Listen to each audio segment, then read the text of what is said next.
എല്ലാ പ്രിയ കൂട്ടുകാർക്കും പുതിയൊരു വീഡിയോയിലേക്ക് വീണ്ടും സ്വാഗതം. വളരെ സ്വാദിഷ്ടകരമായ ഒരു കറിയാണ് കൂട്ടുകാരുമായിട്ട് പങ്കുവയ്ക്കുന്നത്. നമുക്ക് ചോറിനും ചപ്പാത്തിക്കും ഒക്കെ ഒപ്പം കഴിക്കാനായിട്ട് നല്ല കിടു കോമ്പിനേഷനായിട്ടുള്ള ഒരു നാടൻ കറി.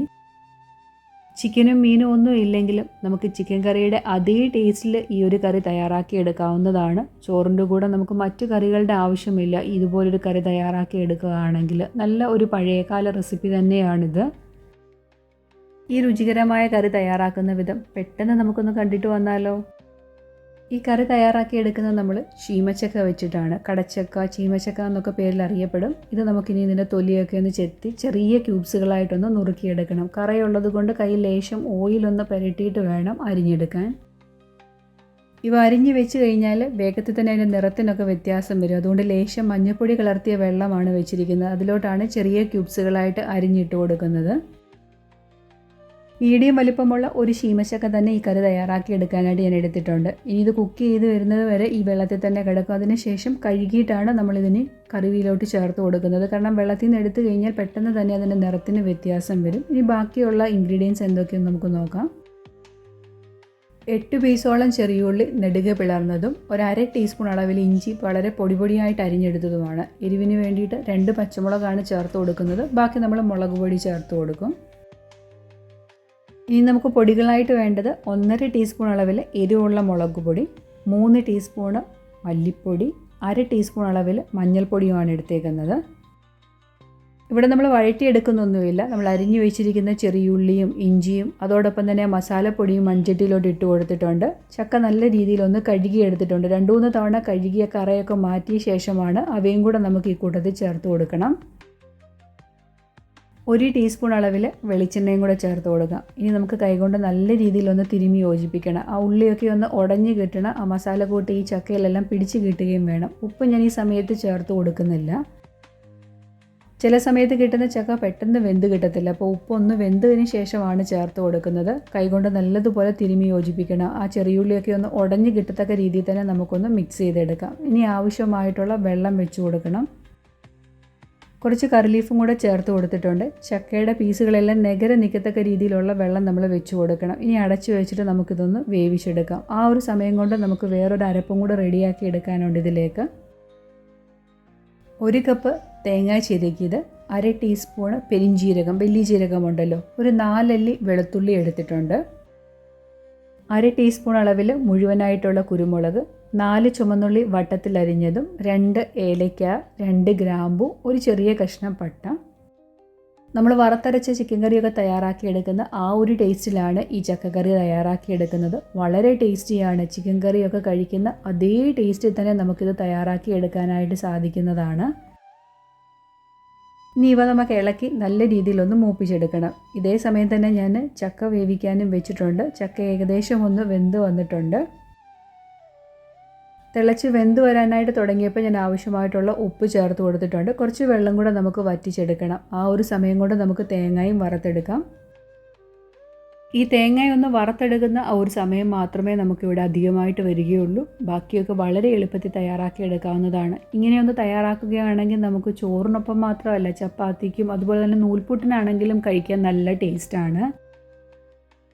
ഒരു മീഡിയം ഫ്ലെയിമിൽ വെച്ചിട്ട് നമുക്ക് ഇളക്കി ഇതൊന്ന് മൂപ്പിച്ചെടുക്കാം. വേറെ പൊടികളൊന്നും നമ്മളിവിടെ ചേർത്ത് കൊടുക്കേണ്ട ആവശ്യമില്ല. പൊടികളെല്ലാം ചേർത്ത് കൊടുത്തിട്ട് തന്നെയാണ് ചക്ക വേവിച്ചെടുത്തേക്കുന്നത്. ചക്കയിലോട്ട് നല്ല രീതിയിൽ മസാലയൊക്കെ പിടിച്ച് വരും നമ്മൾ വേവിച്ചെടുത്ത് കഴിയുമ്പോൾ തന്നെ.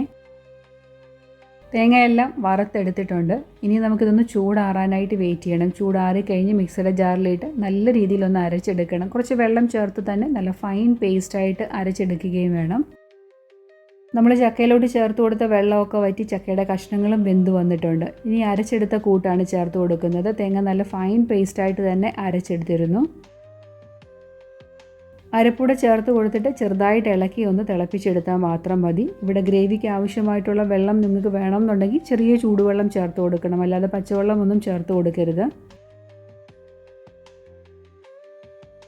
അരപ്പ് ചേർത്ത് കൊടുത്തിട്ട് ചെറിയ രീതിയിലൊന്ന് തിളച്ച് വരണം. എണ്ണയൊക്കെ ഒന്ന് മുകളിൽ തെളിഞ്ഞ് വരുന്നൊരു പരുവമുണ്ടല്ലോ, ആ ഒരു പരുവത്തിലാകുമ്പോൾ നമുക്ക് സ്റ്റൗ ഓഫ് ചെയ്യാവുന്നതാണ്. ഈ കറി ഇരിക്കും തോറും കുറച്ചും കൂടെ കുറുകി വരും.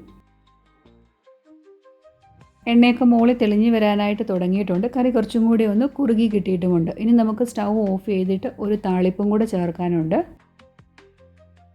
1 ടേബിൾ സ്പൂൺ അളവിൽ വെളിച്ചെണ്ണയാണ് ഞാൻ ഒഴിച്ചു കൊടുത്തേക്കുന്നത്. 1/2 ടീസ്പൂൺ കടുകിട്ടൊന്ന് പൊട്ടിച്ചെടുത്തു. കടുക് പൊട്ടി വന്നപ്പോഴത്തേക്കിന് ഒരു 4 കഷ്ണം ചുവന്നുള്ളിയും കുറച്ച് കറി ലീഫും കൂടെ ചേർത്ത് നമുക്ക് ഇതുപോലെ ഒന്ന് മൂപ്പിച്ചെടുക്കേണ്ടതുണ്ട്. കറിയിലോട്ട് ഈ ഒരു താളിപ്പും കൂടെ ചേർത്ത് കഴിയുമ്പോഴത്തേക്കിന് നല്ല ടേസ്റ്റുമാണ്, അതുപോലെ തന്നെ നല്ല മണവുമാണ്. ഇത് വേകുമ്പോൾ തന്നെ ഒരു ഇറച്ചിക്കറിയുടെ മണം തന്നെയാണ് വരുന്നത്. നല്ല സോഫ്റ്റ് ആയിട്ടാണല്ലോ ഈ ചക്ക ഇരിക്കുന്നത്. അപ്പോൾ ഓരോ പീസും നമുക്കൊരു ചിക്കൻ പീസിൻ്റെ പോലെ തന്നെ നമുക്ക് കിട്ടുകയും ചെയ്യും. കറിക്ക് കുറച്ചുകൂടെ കളറ് കിട്ടുന്നതിന് വേണ്ടിയിട്ട് ഒരു നുള്ള് കാശ്മീരി മുളക് പൊടി ചേർത്ത് കൊടുത്തിട്ടുണ്ട്. അങ്ങനെ നമ്മുടെ വറുത്തരച്ച ടേസ്റ്റി ആയിട്ടുള്ള ചക്കക്കറി ഇവിടെ റെഡി ആയി കഴിഞ്ഞു. നമുക്കിത് ചീമച്ചക്ക വെച്ച് മാത്രമല്ല, ഇടിയൻ ചക്ക ഉണ്ടെങ്കിൽ ആ ഒരു ചക്കയും ഈ ഒരു രീതി തയ്യാറാക്കി എടുക്കാവുന്നതാണ്.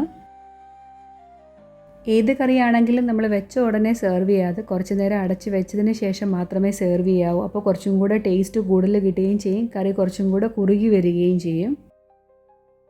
മൺചട്ടിയിൽ തന്നെ ഇരിക്കുമ്പോൾ കുറച്ചും കൂടെ കറി കുറുകി വരത്തതേ ഉള്ളൂ. നല്ല കുറുകിയ ഗ്രേവിയോട് കൂടിയിട്ടുള്ള വറുത്തരച്ച ചീമച്ചക്കക്കറി ഇവിടെ റെഡി ആയിട്ടുണ്ട്. ഇതിൻ്റെ ബ്രെഡ് ഫ്രൂട്ട് എന്നൊക്കെ പറയും. നല്ല സോഫ്റ്റാണ്, ബ്രെഡ് പോലെ സോഫ്റ്റാണ് ഇതിൻ്റെ ഓരോ പീസും.